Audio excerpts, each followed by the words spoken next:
Hi guys, Freaky Fish Guy here with another video for you today. This one isn't a profile, this is something a little bit different. Last night I played at remote locals. I've never played there before. FTK Gaming was very good locals actually. It's 4 rounds and I went X1 with Shark, losing last round against Eldritch because it happens, but I was X'd up until that point. And a lot of that is down to the side deck for my fish deck. If you couple this with the fact that I went XO at locals the other week, last time I played this deck, that puts me on an 8-1 record with Shark. And if you go watch the feature matches, I haven't exactly had easy matchups. I've played meta for most of it. Last night was a little bit different. Round 1, I had Tri Brigade, McDiddy Dags, again, give him a shout out, good streamer. Round 2, I was up against Adamantipator Prank Kid, so again, a rogue, good option. Round 3 was a little bit different. I was playing Invoked Snakes, Ogdodic, which is actually a very cool deck, and maybe a deck profile in the future for that one. It was making like Dragoon, Mecha Burn, loads of snake stuff. It was really cool with Chaos Engine. And the last round, obviously, I had Eldritch, Dogmatica Eldritch, and I went 3-1. But a big part of that is my side deck. I'm seeing a lot of people in replays in my matches say that I'm only winning because of my hand traps. And yes, I'm playing a Warcrime deck. I'm not winning only because of my hand traps, but they do allow me to win. And a key part of that is choosing the right hand traps for the meta. What this video today is about though is how I personally tech my Shark deck and how I side accordingly, because a lot of people have asked, how do I side on my Shark deck? They don't know what to take out, they don't know what to do. That's not a problem. I like my channel to think of it as a beginner's paradise. I'm here to help you guys build your deck, support you, answer any questions you have. The first step on this video will be breaking down our deck into 4 different sections. We've got our main engine pieces, we've got our hand traps, we've got our extenders, and we've got our tech cards down here that basically just do everything else the deck needs. I like to break down my deck in this way because it helps me think of a healthy ratio. Is my deck going to work? Do I have enough engine pieces? Do I have enough hand traps to survive going second? Have I got enough extenders if my engine pieces get stopped?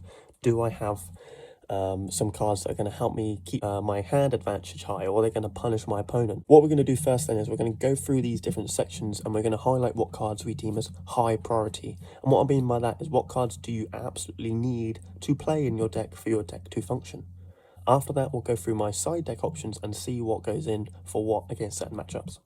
The main engine piece of Shark, I consider the 3 Petuna Fall, 3 Lantern, 3 Buzz. This is how the Shark deck works as main engine, although obviously the extenders make a large part of why the deck is good. The best one out of these 3 is definitely Buzzsaw Shark. The fact it is a 1-card starter. Lantern Shark needs a current card in hand. Petuna Fall can get you to Buzzsaw, but if you open too many Petuna Fall, it becomes a problem. Got a healthy mix between spells and traps. The best one, again, is definitely Silent Angler. Remora is probably the highest value one because you get the most out of it, but if you don't have enough setup, then Remora doesn't actually do anything, but Angler is always going to be live. Tenny Shavana can be good, but if you draw it off of Desires, it's not great. So again, the highest priority here is Angler. Ready Fusion and Instant Fusion is great if you open 1 of each, but if you open 2 Ready Fusion, that can also be a problem. The big part of why my deck does well, I am maining 11 hand traps in the main deck. This is good because obviously it allows me to go first and second. It doesn't matter because I'm going to have interruptions either way. And the Droll main deck is a large part of why my deck does well against certain matchups. If your deck loses to Droll, don't blame me for maining Droll. Droll is good against things like obviously Tritron. It can be good against Tri Brigade, stops them adding Revolt if they've used Kit and Nerval, etc. It's also good against just like Invoked. So I would consider Droll my highest priority hand trap in certain matchups, but it does get a lot worse than others. Veiler and Imperm are always great. Ash is actually the one I'm not too sure about half the time. Unless I'm playing something like Dragoony, Ash isn't that high value, only stops one thing. Imperm and Veiler can stop a whole play if you hit something like a high link monster that you've put a lot of value into. So Ash is probably the lowest priority hand trap I am playing. If Droll doesn't actually work against a deck, obviously Droll becomes the lowest priority. These cards, I wouldn't call them hand traps because they are dead going second most of the time, and Desires only really gets me more cards. So it's a pseudo extender, pseudo hand trap, it just gets me more of what I need. These cards are great going first. Call of the Grave is also great going second if my opponent is playing loads of hand traps, but if they're not playing hand traps or if they're not playing a Grave deck, it is very low priority. Some Strike I normally side out going second because it's useless to me unless I'm playing Floodgates, which I'm not. Gozen slash Tikiboo and Strike is a very good FTK. I'm not playing any Floodgate, so some Strike does lose its value. Potter's Eyes is always going to be live in pretty much every scenario, so that's always going to be in the deck. You're never going to side that out. Then we've gone through the main deck engines. We're actually now going to talk from my side deck, and I haven't really shown my side deck on my channel a lot, so this will be a little bit of insight into how Connor deck builds. So obviously 3 Nibiru. Against certain combo decks that can't play under Nibiru, this is an absolute godsend. So I'm looking at you things. Obviously, like Salad can't really play through Nibiru unless they open cross out. There's certain other combo decks that are relatively rogue level, like again, Salad. Orcust does struggle sometimes. There's some decks that have to summon 5 and they just can't play through it, or there's too many to mention. Obviously, with crossout in the format, it does change how we side and how we build, and I'll get onto that in a bit. Other hand trap, 3 Lancia. Really good, obviously, against like Chaos Engines, against Dinosaurs, if you see those. Against Invoked and a few other Virtual World combos as well, so Lancia is always going to be in the side deck. 3 Gamma Seal, this is something new that I'm playing because of crossout. So obviously people are playing like Imperial Order and they weren't playing anti-spell in combo decks, but there's nothing to stop you now from just maining 1 Dark Ruler and your 3 crossout, and then in your standby phase you just go crossout Dark Ruler no more. That obviously turns off Dark Ruler. So previously this was 3 Dark Ruler, at the moment it's Gamma Seal, just to test it out. And it did come up yesterday, like outing Dragoon twice. I outed 2 Dragoons with Gamma Seal because it's just a good hand trap. There's also Water, which has a little bit of synergy with this deck. You can use it for Toad Negate, which is quite funny if you don't need it. 3 Evenly, 2 Cosmic, and an Abyss Dweller. This is your back row hate. This is a tech option in our main deck, in theory. Now that we've gone through my side, I'm now going to talk through different matchups and what I prioritise going in and out. Okay, so real life matchup will say you're playing round 1 and you've won round 1 against Tri Brigade because you went first, you win a die roll, you set up triple Toad, you chop it future, and they couldn't out your board.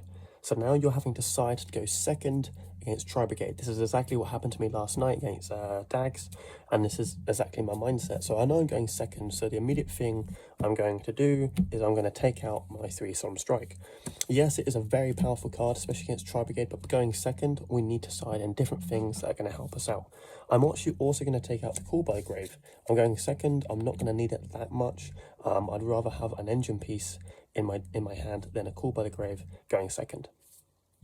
Cards that are definitely going in, I'm not going to put Nibiru because that's not going to do much against them, but 3 Lancia definitely going in. When they normal summon a card, obviously drop that Lancia, they can't gamma you at that point, or if they special summon Keras, obviously, and hopefully that should either shut down their whole turn or very much minimize their turn 1 plays. The other thing I'm going to side in is evenly matched. Most pure Tri Brigade decks I'm playing against at the moment set up a lock of like Appaloosa, Double Dragon Lords, Revolt, with a few back row set, maybe like an Imperial Order or a Strike or some hand traps. If I drop an evenly on them prematurely, it removes the Double Dragon Lords definitely. It might force them to pick between Appaloosa and Revolt, which is a big thing. Obviously, they can chain the Revolt and go into like a Shurig, but then again, they have to banish the Shurig, and it loses them a lot of value, and it can out the Imperial Order and other back row that they're going to have.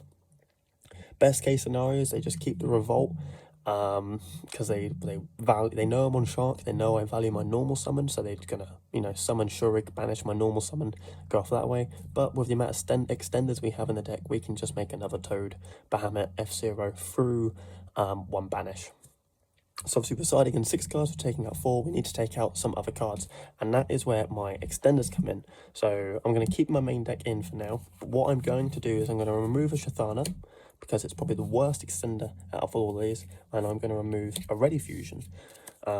If you don't want to remove a Ready Fusion, that's not a problem. The way I see it is if I have 2 Ready Fusion in my hand, that's a dead card, whereas if I have Ready Fusion Instant Fusion, that should be fine. If you don't want to remove Ready Fusion though, like I just said, you can also take out Batuneful Princess, because it is by far the worst card to see in your main deck opening up. It can be amazing, but it dies very heavily to Ash, whereas a Buzzsaw, if they Ash it, at least you still have a level 4 body on your board. So this is the side out, this is the side in, and we will go second. We're still playing 3 Ash, still playing 3 Droll, still playing 3 Imperm, Veiler, Lancia. This is enough War Crime to pretty much beat any Tri Brigade deck going second. Okay, so you've beat Tri Brigade. Now you're on to round 2 and you're playing against Virtual World. So with Virtual World, obviously our main priority is going to be things like Droll. Droll against Virtual can really shut them down, and it is a great card. Again, they do know you are on Shark, so they might side accordingly for you, but this is how we're going to side. So again, we're going second. So once again, 3 strike, the auto side out going second. As soon as you go first game free, you put it back in, but we're going to take this out straight away. We're also going to take out the Shathana. We're going to take out 2 Shathana. The reason being is Chuche is a very good card. And if you open 2 Shathana and special 1 and then normal summon with card and then they pop that summon with Chuche, the other Shathana in your hand is dead. So we want as many extenders that can play without too many restrictions as possible. So that's 5 cards. What we do want to put in going second, we're also going to put in the 3 evenly matched. If you think they set up a board of like Shen, Dragoon, we're using the Muddy Mud Dragon combo.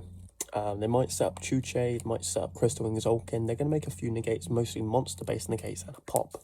So if you can drop the evenly matched on them, then that's going to force them to remove like the Chuche, maybe the Zolkin, maybe the Crystal Wing.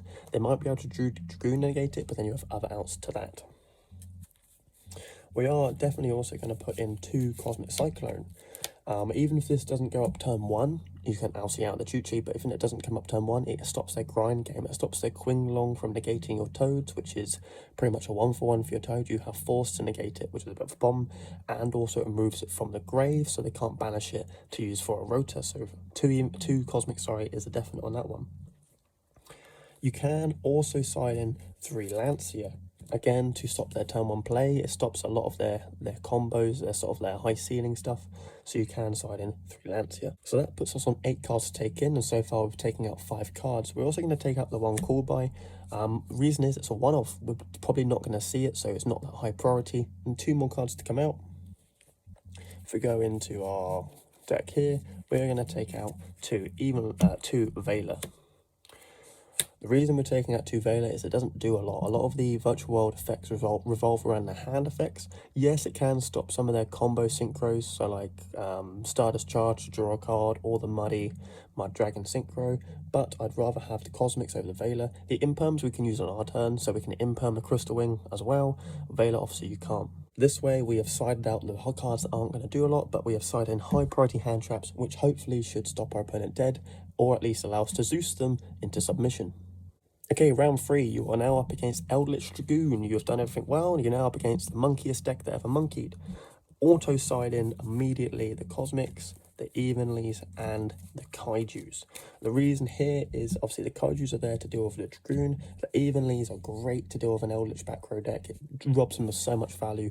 And the Cosmics actually do negate the Golden Land traps. They can't conk if you banish it because it needs to summon on resolution to pop anything.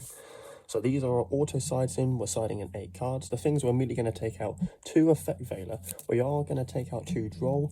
Believe it or not, against Eldritch, they only really add once or twice in hand. They might go like Extravagance or Pot Prosperity, and then add the Eldland. We're going to take out the Droll for these matchups because it's not that high value. We're also going to take out our 3 Imperm, because obviously against Dragoon, Imperm isn't going to do a lot. That right there is already your cards to take out, and you're still going. You've still got your 4 extenders and your main deck. You may be wondering why I'm keeping in Solemn Strike. Honestly, Solemn Strike is okay in the Dragoon Eldritch matchup. It's definitely better than any of these options right here. The reason being is you can Solemn Strike a Lord Engrave to stop them from replenishing their attack combos. So if you do out the Dragoon, now your biggest worry is outing the Lords continuously. It can also be used on the Dragoon negate. So if you do end up going into a Zeus play, which is possible in the grind game, you Zeus their board, they Dragoon negate, you can strike the Dragoon negate to keep your Zeus and wipe their board as well. So that's our Dragoon Eldritch matchup. And then finally, the big matchup of the meta, I would say, the last one we're going to talk about is Tritron. So we're going to put in 3 Gamma-Seal, obviously to deal with the Herald. If this was Dark Ruler and more, obviously we do the same thing. And we're going to put in 3 Evenly. We're not going to put in any of the other cards because obviously we want to keep our hand traps live in the main. And we're going to take out these. I'm not going to take out Solemn Strike. I know I might be going second, but Strike, it does deal with Herald exceptionally well. We are actually going to look at our extenders and our main deck.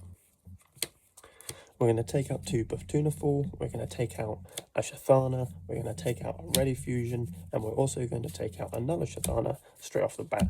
So that's 5 cards. We've still got 1 card to go. And there's only 1 card in here I want to remove at this point. And that's Called by the Grave.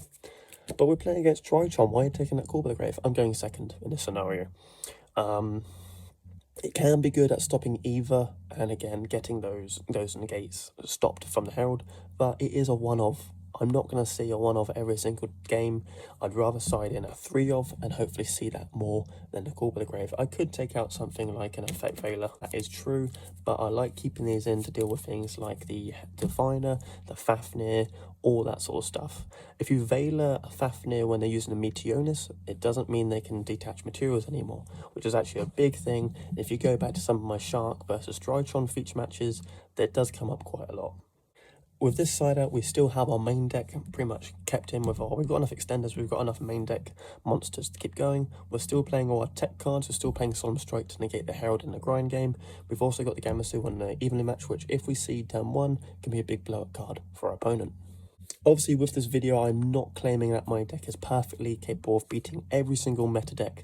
At the time, I will admit my deck does struggle a lot of back row decks. In reality, I am only playing 5 cards that out back row cards, which is a big problem with my deck. I lose hard to Geist and to Eldritch. Going forward, I might actually change my side deck to include more back row cards.